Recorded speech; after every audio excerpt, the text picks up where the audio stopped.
ખાનપુર તાલુકાના કલિયાવડ ગામે બકરાચોર લૂંટારાનો આતંક। મકાનમાં લાકડાની દિવાલ હટાવી બે બળદની લૂંટ ચલાવી લૂંટારા ફરાર।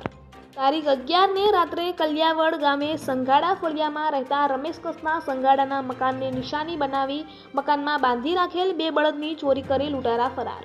રાત્રે અંધારાનો લાભ લઈ મકાનના પાછળના ભાગે બેકારું પાડી અંદર બાંધી રાખેલા બે બળદની ચોરી કરીને લૂંટારા ભાગવામાં સફળ રહ્યા હતા।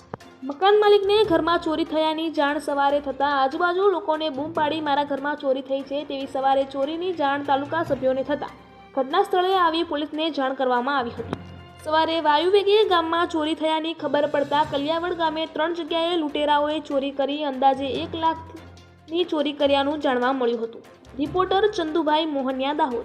ત્યાં શું થયું? અમારા ત્યાં બે બળદિયાની ચોરી થઈ છે।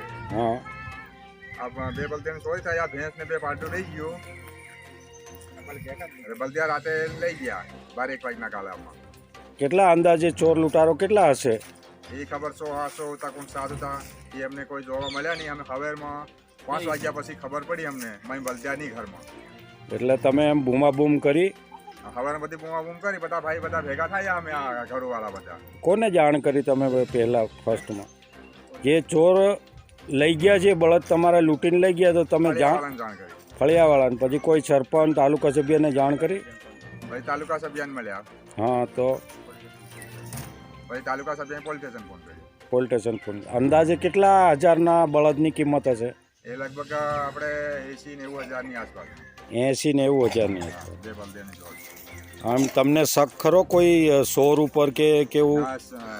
એમાં આપણે જોયા વગર કોઈના ઉપર શક ના થાય, પણ આપણે જાણ કર્યું, કોઈ ઉપર શક ન થતા। અત્યારે કેટલા વાર તમારે ત્યાં આવી રીતે ચોરી થઈ 2 ચૂકી? વાર બની આવી। તમારા ઘરમાંથી દાગીના એવું કાઢી ગયા હતા, પૈસા લઈ ગયા હતા।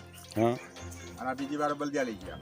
બીજી વાર બળદિયા લઈ ગયા। તમારા ફળિયામાં કેટલી જગ્યાએ ચોરી થઈ આજની રાત? આજે 2 જગ્યાએ ચોરી થઈ। 2 જગ્યાએ। કોણ તમે બીજાને? તો આપણે જોરસિંગ તાણ ચોરી થઈ આજે તમારા જ ફળિયાની અંદર અમારા ફળિયા। ચોર લૂંટારો? આ જે કયું ફળિયું લાગે તમારે? સંગાડ ફળિયું। સંગાડ ફળિયું। ગામ કાલિયાવડ। શું નામ છે તમારું? રમેશભાઈ કસનાભાઈ સંગાડા।